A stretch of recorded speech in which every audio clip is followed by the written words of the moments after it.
안녕하십니까. 여수 MBC 뉴스투데이입니다.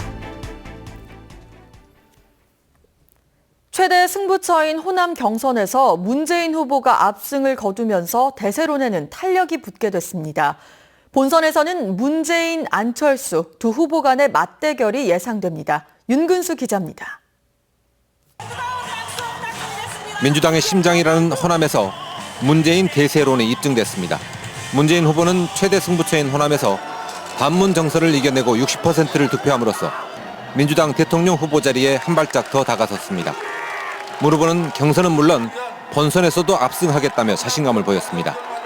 준비된 저 문재인이 정권교체 책임지고 기필코 성공한 대통령이 되겠다고 동지 여러분께 자신 있게 보고드립니다. 국민의당은 지난 주말 호남 경선 결과가 반문 정서 때문이라고 주장했지만 안철수 후보의 압승이 오히려 문재인 후보 지지자들을 더 단단하게 결집시킨 것으로 보입니다.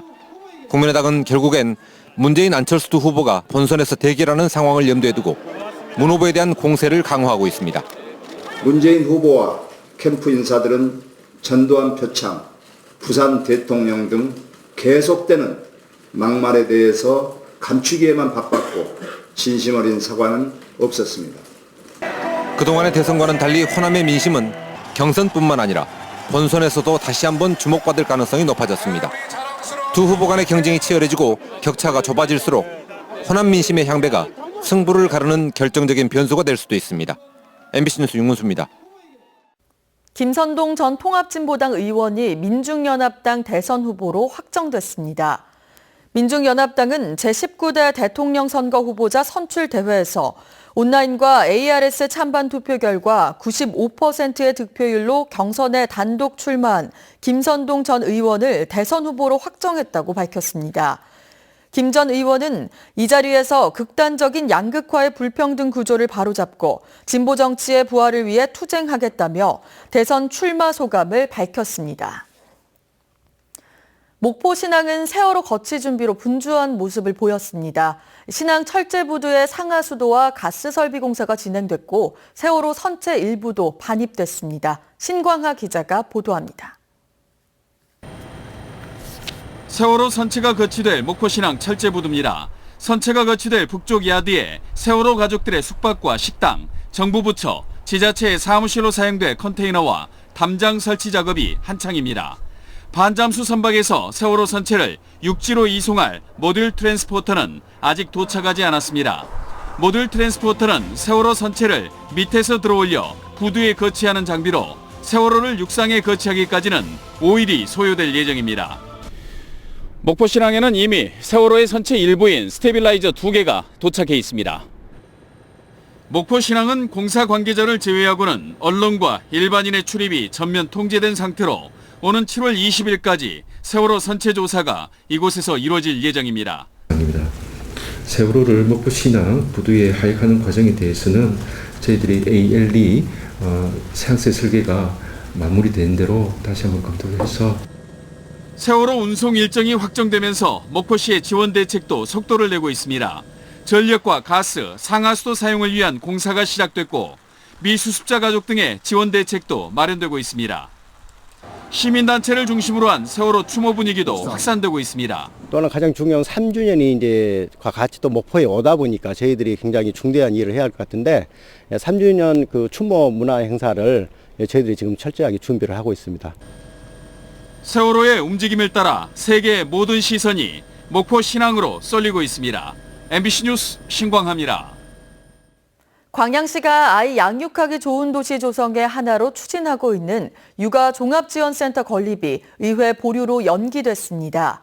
광양시는 국비 포함 49억 원을 들여 가정양육과 어린이집을 위한 종합적으로 지원하기 위한 육아 종합지원센터를 건립하기로 하고 센터 조례안을 시의회에 제출했습니다. 시의회는 그러나 센터 기능이 어린이 보육재단과 비슷해 예산 집행이 중복된다며 조례안을 보류시켰습니다. 광양시는 이에 대해 재단과 센터의 역할은 분명히 다른 것으로 영유아 보육을 체계적으로 지원할 수 있는 센터 신축이 시급하다고 밝혔습니다.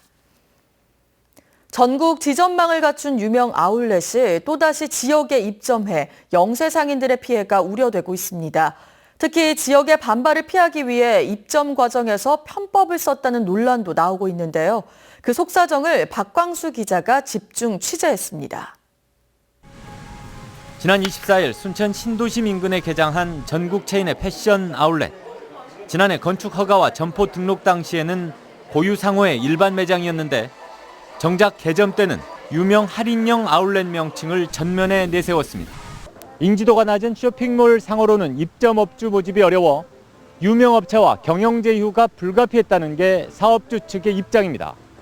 모다 아울렛을 유치하는 과정에 그 모다의 직원들의 급여라든가 또는 매출에 대한 일정 부분의 수수료를 지급하는 그런 정말 살을 깎는 그런 고통이 있었지만 그 자체를 부도로 내몰 수는 없었기 때문에 순천시는 그러나 등록 당시와 다른 상호로 운영하는 것은 명백한 불법이라면서도 아직 별다른 제재를 못하고 있습니다. 행정처분을 내릴 수는 있지만 과태료 이상의 처벌이 어렵고 오히려 공식적인 상호 변경의 명분을 줄 수밖에 없다는 이유입니다. 바로 또 상호 변경 등록을 해버리면은 신청을 해버리면 우리가 또 안 해줄 수도 없는 입장이거든요. 참 애매한 그런 입장이라서 지역 상인들은 업체 측이 기존 상권의 반발을 피하기 위해 의도적으로 편법을 동원했다는 의혹까지 제기하고 있습니다. 사전에 이 같은 문제를 지적했는데도 수수방관했다며 시행정도 불신하는 분위기입니다. 순천 시민을 기만한 거이고 순천시를 기만한 거이고 그리고 순천시에서 거기에 그 대처를 못했기 때문에 응당의 책임을 져야 될 부분은 져야 된 것이고 행정소송 등의 강력한 조치를 요구하는 지역 상인들과 생존을 위한 어쩔 수 없는 선택이었다는 사업주 사이에서 시행정은 이러지도 저러지도 못하고 있습니다. MBC 뉴스 박광수입니다. 여수시가 제72회 식목일을 앞두고 웅천 이순신 공원에서 대대적인 나무 심기 행사를 가졌습니다. 여수시는 어제 여수 웅천 이순신 공원에서 공무원과 시민 등 500여 명이 참여한 가운데 식목 행사를 갖고 동백나무 1,400그루를 식재했습니다. 시는 올해 편백나무와 황칠나무 등 모두 12만 그루의 나무를 심는 조림 사업을 추진할 계획입니다. 식목철을 맞아 산림당국이 순천 시민들에게 묘목 3천여 그루를 무상으로 분양합니다. 순천 구규림관리소는 오는 31일 오전 10시 반부터 순천역 광장에서 편백, 유실수 등 11종 3천여 본의 묘목을 1인당 많게는 5그루씩 시민들에게 무료로 나눠줄 예정입니다. 광양 도림예술고 건립이 당초 커뮤니티 센터 리모델링에서 새로 짓는 방안으로 전환돼 시행됩니다. 하지만 시에서 부담할 예술고 건립 비용이 의회에서 대폭 삭감돼 예정대로 예술고가 들어설지는 미지수입니다. 김종태 기자입니다. 음악과 미술, 무용 등의 과목으로 학년당 3학급 60명, 180명을 정원으로 하는 예술고. 당초 예술고는 전체 300억 원의 건립비 가운데 광양시에서 70억 2천여만 원을 부담해 커뮤니티 센터를 리모델링해 개교할 계획이었습니다. 하지만 고등학교와 함께 예술중학교 필요성이 제기되면서 광양시는 커뮤니티 센터 인접 지역에 새로 짓는 방안으로 바꿔 30억 원의 추가 예산 확보에 나섰습니다. 광양시 의회는 재정 부담이 크다는 이유로 세 차례나 이 같은 신축안을 부결한 뒤 5억 원으로 추가 예산을 대폭 삭감해 승인했습니다. 더 이상 예술고 건립을 늦춰서는 안 된다는 판단 때문입니다. 2019년 창의예술고 3월 개교 시점의 문제를 감안했고요. 두 번째는 예술중학교까지 포함해서 설립을 하게 되면 리모델링보다는 신축 부지로 불가피하게 변경할 수밖에 없다. 늦춰졌던 예술고 건립에 탄력을 받게 됐지만 문제는 줄어든 예산을 어떻게 확보하느냐입니다. 시에서 부담할 예산은 줄었지만 이 예산을 고스란히 전남 도교육청이 떠안고 학교 신축에 나설지는 의문입니다. 교육부 중앙투자심사와 전남도 의회 동의 절차도 남아있어 이 과정이 원활히 진행되지 않을 경우 학교 신축 기간을 15개월로 봤을 때 2019년 개교도 장담할 수 없는 실정입니다. 총 사업비가 줄어드는 것은 아닙니다.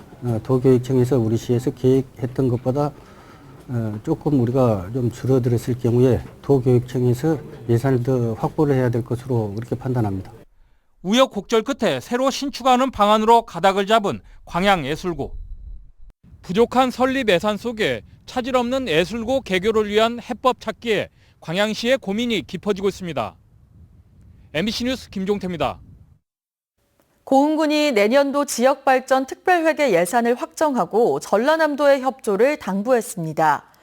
박병종 고흥군수는 어제 이낙연 도지사를 만난 자리에서 파령산 치유의 숲 조성 87억 원과 농어촌 생활용수 개발 61억 원 등 750억 원 규모의 주요 사업을 설명하고 전남도의 자율편성 예산에 적극 반영해 줄 것을 요청했습니다. 고흥군은 또 내년 현안 사업 대부분이 지역발전 예산으로 추진되는 만큼 도 차원의 협조가 필요하다며 예산 확보를 위해 행정력을 집중하겠다고 밝혔습니다. 철도공사가 운영하는 교육 전용 열차인 이트레인이 어제부터 운행에 들어갔습니다. 철도공사 전남본부는 어제부터 9차례에 걸쳐 교육과 관광 상품이 결합된 이트레인 운행이 시작됐으며 이 열차를 통해 서울과 강원 지역 10개 학교 2,400여 명이 전남 동부 지역을 방문할 예정이라고 밝혔습니다. 특히 이 트레인에는 학생들의 교육을 위해 토론실과 다목적실 등을 갖추고 있으며 순천 생태체험과 여수 해양관광체험 등이 코스에 포함돼 전국 수학여행단의 관심을 끌 것으로 기대됩니다. 광양항 제3항로의 폭이 기존보다 100m 확장됐습니다. 여수지방해양수산청은 포스코 광양제철소 제철부두를 거쳐 컨테이너 부두까지 이어지는 광양항 제3항로의 폭을 기존 380m에서 480m로 확장했다고 밝혔습니다. 해수청은 이에 따라 35만 톤급 대형 선박이 안전하게 통항할 수 있고 채선 현상도 해소돼 광양 국가산단 입주 기업들의 물류비가 절감될 것으로 내다봤습니다. 안전수칙을 지키지 않은 건설 현장이 당국의 무더기로 적발됐습니다. 여수 고용노동지청은 지난달 20일부터 관내 건설 현장 21곳을 대상으로 안전수칙 준수 여부를 점검한 결과 94건의 위반 사항을 적발해 모두 7,300만 원의 과태료를 부과했다고 밝혔습니다. 또 안전난간을 설치하지 않는 등 주요 사항을 위반한 13곳에 대해서는 책임자를 사법 처리하기로 했습니다. 한편 지난해 전남 동부 지역 건설 현장에서 발생한 사망자는 11명으로 전년과 비교해 83%가 증가했습니다. 여수시가 급증하는 주정차 위반 과태료 체납액 정리를 위해 가산금 제도를 강화합니다. 여수시는 주정차 위반 과태료 체납액이 7만 7천여 건, 41억 원으로 집계돼 여수시의회 행정사무감사에서 체납액 과다로 특별 징수 대책이 필요하다는 지적을 받고 있습니다. 이에 따라 여수시는 과태료를 납부하지 않을 경우 안내문을 방송해 체납액 납부를 독려하고 있습니다. 출근길 조심 운전하셔야겠습니다. 현재 보시는 것처럼 안개가 참 짙은데요. 내륙 곳곳으로는 안개주의보가 내려진 가운데 현재 양주의 가시거리가 20m 안팎에 불과하고요. 아산 40, 군위 60m 등 100m가 채 되지 않는 곳이 많습니다. 여기에 중서부와 전북을 중심으로는 초미세먼지 농도까지 짙은 상황이니까요. 출근길 황사용 마스크 착용하셔야겠습니다. 밤사이에는 서울을 제외한 전국 곳곳에 또 비가 오겠습니다. 양은 5에서 20mm 정도고요. 비구름이 오래 머물진 않아서요. 내일 오전 중에는 대부분 그치겠습니다. 현재 하늘 자체는 맑지만 내륙 대부분 지방에는 안개가 짙게 끼어 있습니다. 출근길 안전운전에 신경 쓰셔야겠고요. 오후부터는 차츰 하늘이 흐려지겠고요. 충청과 남부 지방은 밤부터 비가 내리기 시작하겠습니다. 출근길 현재 기온 보시면 서울 2.9도, 대구 1.1도로 다소 쌀쌀한 상태인데요. 한낮에는 서울 14도, 광주 15도 안팎에 머물겠습니다.